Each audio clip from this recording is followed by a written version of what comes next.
Hi there, I'm Kendall Hoeft. I am a life coach and inspirational speaker, and today I am continuing in a series about overcoming the fear of joy. In this video, we're going to talk about some of the ways that dysfunctional families can foster this fear of joy. Some dysfunctional families may produce people who think both well and poorly about themselves. It's this strange paradox, which I personally grew up with, where, I got complimented on my achievements. I got complimented on being an amazing singer, an amazing actress, playing the violin, playing the piano. As you can see, a little bit high achieving there. I remember one summer, it was literally like my entire life was scheduled to the T. Now this is summer, like I'm a high schooler, I want to sleep in. Starting at 7 a.m., wake up by 7:15, face washed, brush teeth. 7:30 is breakfast. 8 o'clock, clean up. 8:15, like literally an hour of driving practice, 2-3 hours of SAT prep, an hour of violin practice, an hour of piano practice.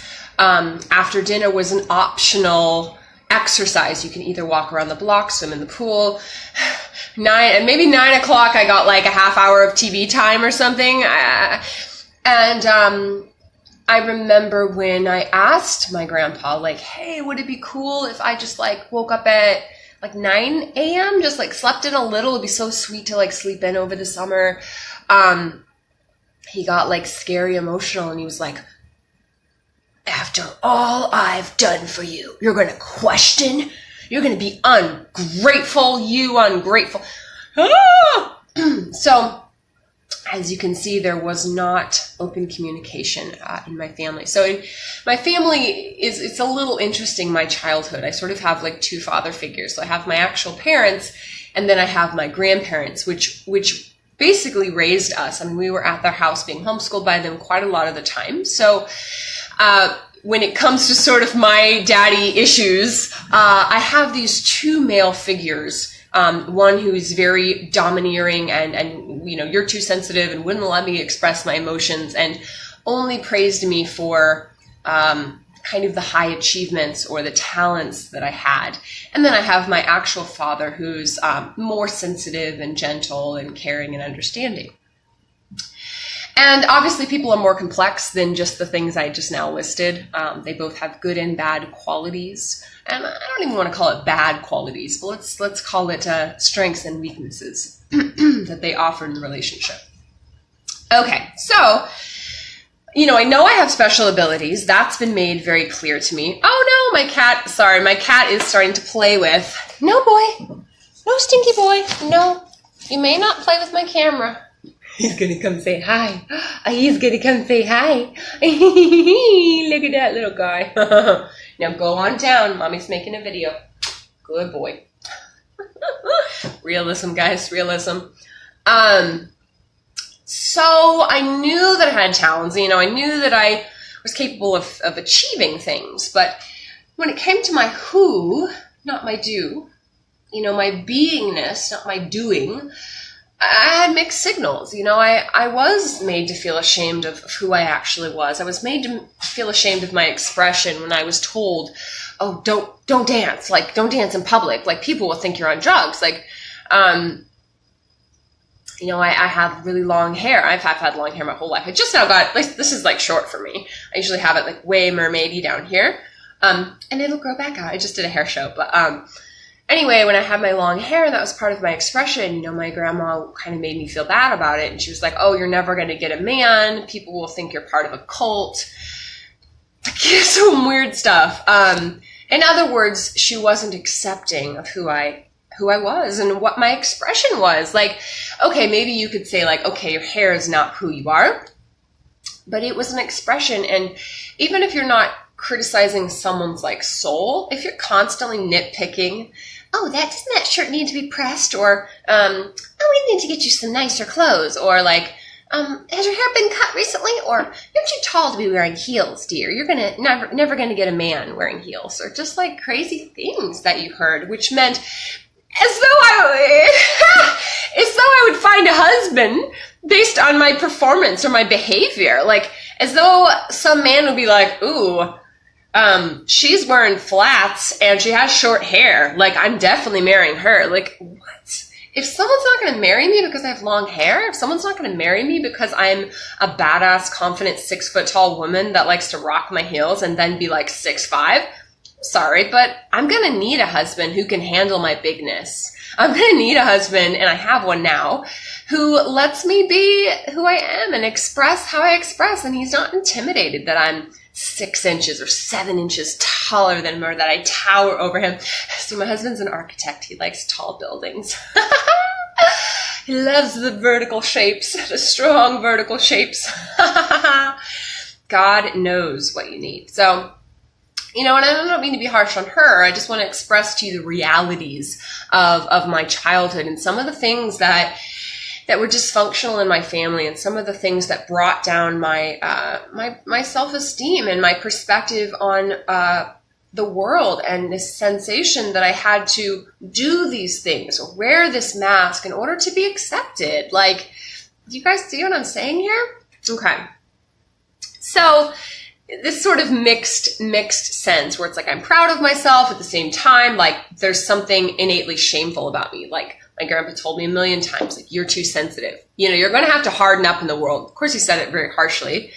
You're going to have to toughen up in the world and whatever he said, grow a backbone, or I don't know. It's like thick skin. Ew, I hate that phrase. Like, I'm so glad I didn't live that way. I'm so glad that I understand now. I could celebrate my sensitivity and that it's made for a purpose. And it's so helpful for other people to be empathetic and sympathetic and caring and expressive. And I'm such an encourager. I express my feelings, that I love people. They know it.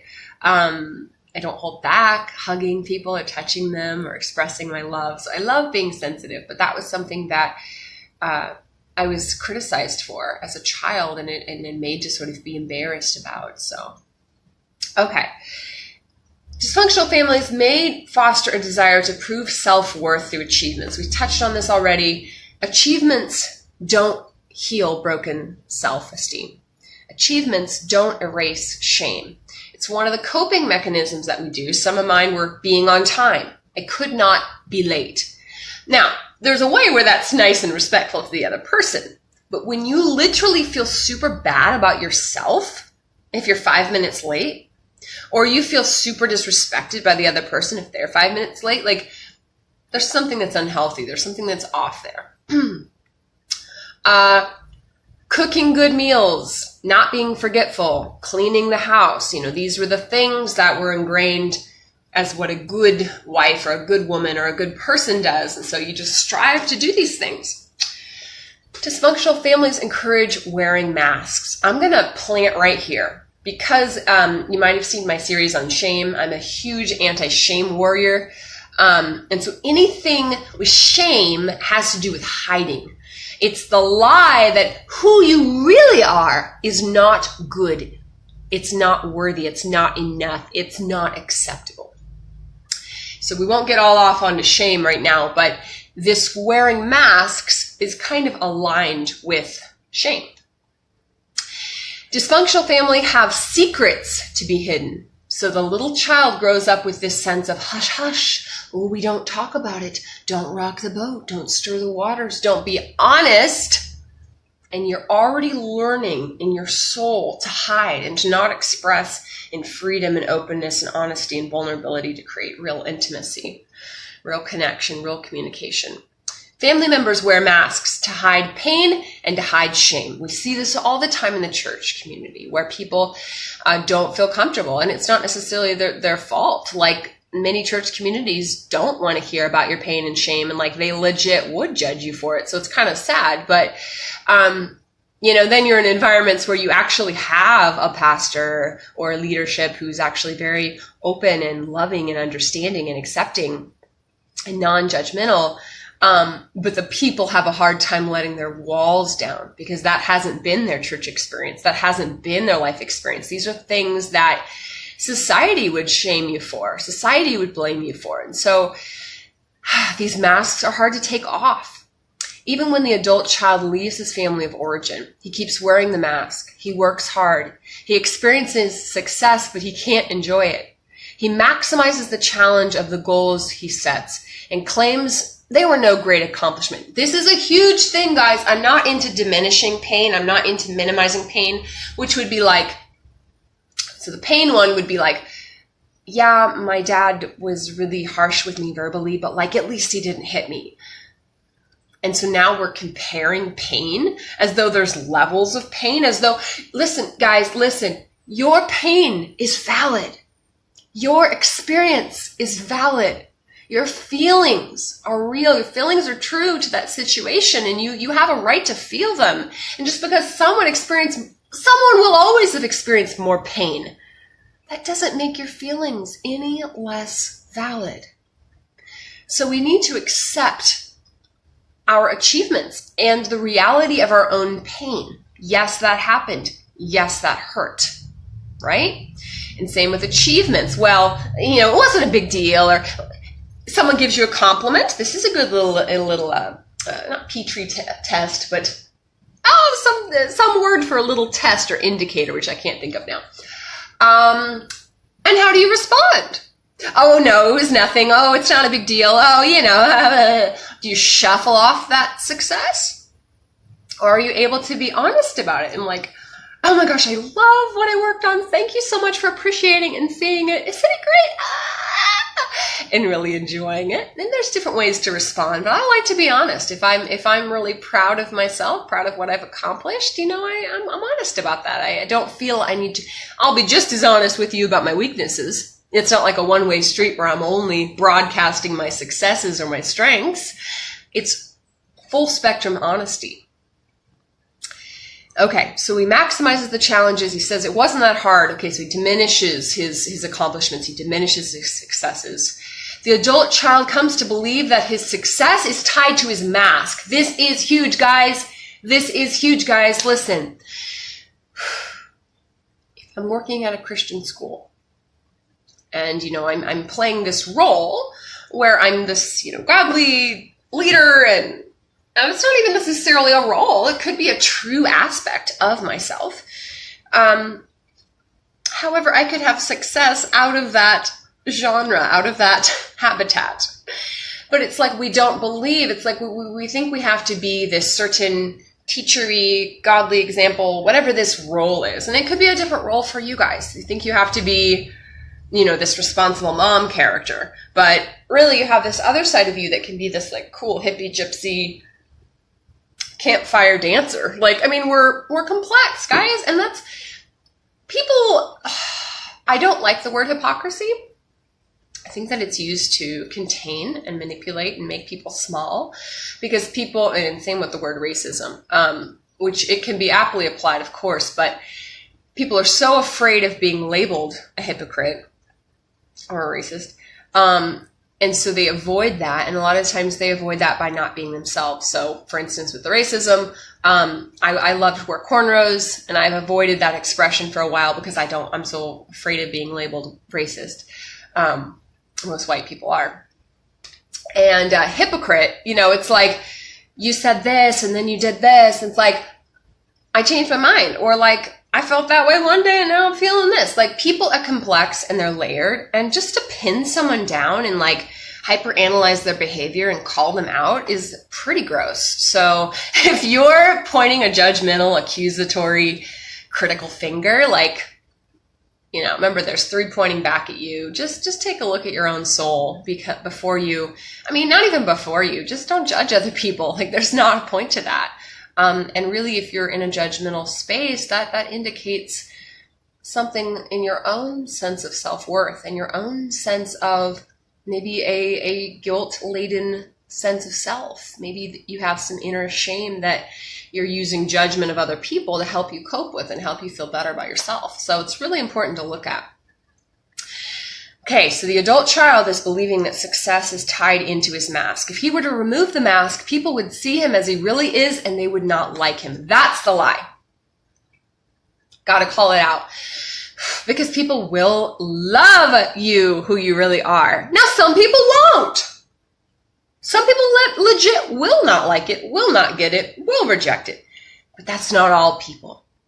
And just because they don't see your worthiness, they don't see your value, they don't see what you bring to the table, doesn't mean that isn't there, right? Their blindness, just because they can't see it, that's like faith. Just because they don't get it or whatever, doesn't mean that it isn't true, it isn't real. So don't live for those people that don't get you. Don't wear the mask that they would approve of, the mask that would fit their expectations. Be honest and real to yourself, and you will attract your tribe. You will attract people who like who you really are. Isn't that the kind of people and quality relationships that we want in our life anyway? Love it. So the lie is that this mask must stay in place. If it comes off, he feels like he will lose all that he's worked for. That's so sad. And that's based on an identity that's a works-based identity. So it's like, I myself kind of am ashamed or get lower, because of my works. Like my works is tied into my identity. So if I perform really good, I feel better. If I mess up, if I'm imperfect, if I make a mistake, if I let somebody down, I'm bad. Whew, if we can separate the two, guys, because we are not what we do. You're a who, not a do. I'm a human being, not a human doing. And so while oftentimes my works or what I do flows out of my who, but they are not the same. And no matter what I do, I'm still good. I'm still righteous. I'm still beautiful and good to go. So that's kind of a nice way that you can take some pressure off of your shoulders, is to be, again, to accept yourself, really truly accept yourself. And then there'll be less pressure on your performance, on your achievements, on your successes, knowing that you are already worthy, you're already beautiful, and you are already deserving of joy and happiness. So the adult child is working hard to keep the mask. It just takes more and more energy, and he's always got to be this face to the world. He's always got to exert a certain amount of energy. I struggled with this a little bit when mid-20s, I became a little bit more introverted. Like I was always the performer, and I was very hyper and singing and doing all these things. And part of that was because that was what was expected of me. And I didn't want to let people down, and I didn't want people to question, like, oh, what's wrong with her? Like, she's down, and I had a bit of a hard time. People evolve, people change. Taking a step back and actually communicating with my family, like, love you guys. However, like, I'm not leading the songs this year. Like, don't expect me to lead all the games and to be like the front person. I just want to take a seat back and just kind of be with family and enjoy, but not be the center of attention right now. And that took a lot of courage to be able to vocalize that I was kind of transitioning or, moving in a slightly different direction than what I had. So do you fear that the mask will slip off, that people will see you as you really are? Do you live in terror of unexpected exposure of this deeper self? Just some things to consider as we talk about the mask. Okay, one of the roles that people in dysfunctional families, they put you into these roles, and that is one or more focal family members guide the emotions, control the emotions. And so everyone else is living on the emotions of this central character. In my family, it was my grandpa. It was a patriarchal head dog of the family. He basically controlled all of the family. He got his way. And I'm going to be honest in this video because I feel like I can only give you as much value as I can give you vulnerability and realism, and I want to give you real examples. And not sorry to my family, but I mean, this is how I'm going to help people, is I'm going to be honest with them. And so this character, in my family, it was a male character, ultimately becomes like a gigantic baby, like a big brat.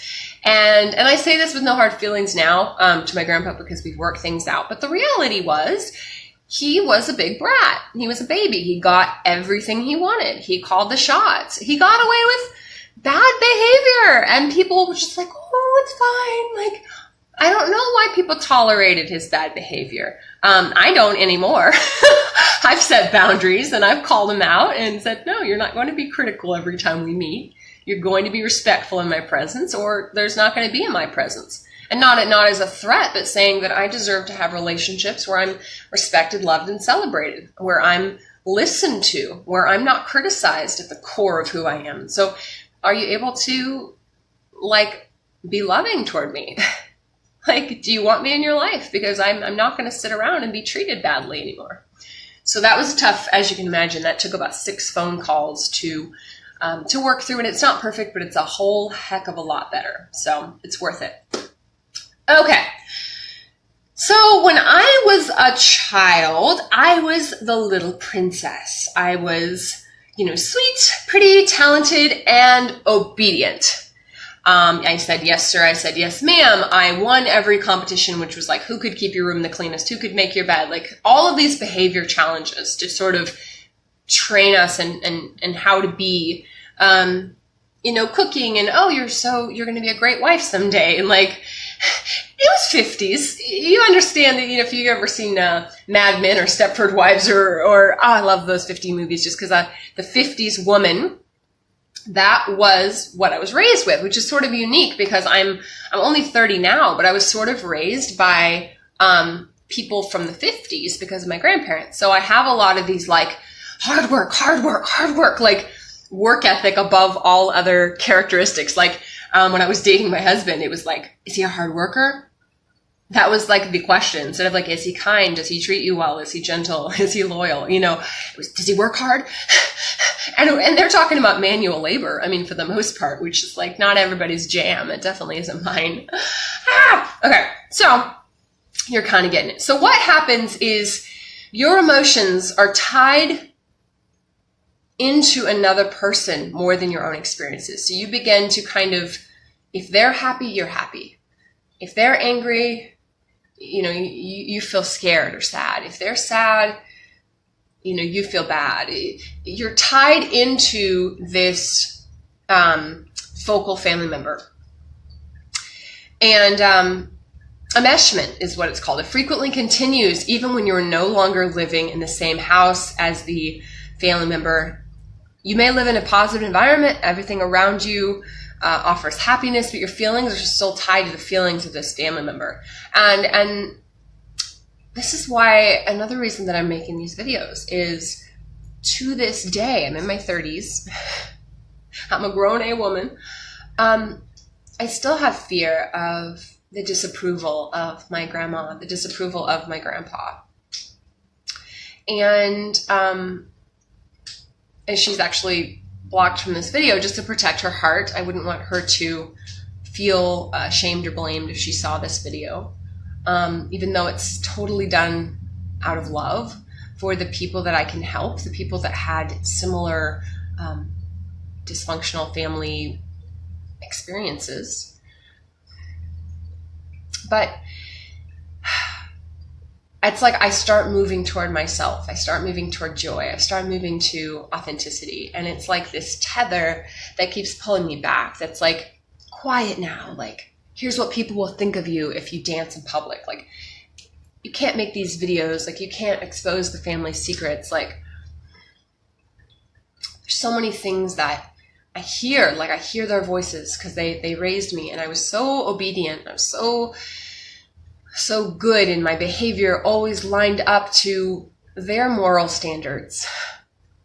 And it was like the Bible was used to like come in and kind of control or sculpt or shape me. And now I'm finding myself, and I stand against so many of the things that were taught to me. Not so many, but quite a few. It's just a worldview. It's a perspective. Like, I'm very much into who you are. I'm very much into grace. I'm very much into self-expression and freedom and authenticity and joy, celebration. And that perspective is a little more the suffering Christian, a little more, sit in the hardback chair. Whereas I'd be like, sit in that recliner and live it up. Like, we're allowed to enjoy. And I think a lot of it comes to a perspective of God. Like, Do we believe that we have a God that has joy for us, a God that is a joyful, celebratory God, a God that isn't putting us on this workaholic treadmill of achievements, but he's like, I love you, like, chill in my presence, like, you can rest in me. My yoke is easy. It's light. So good.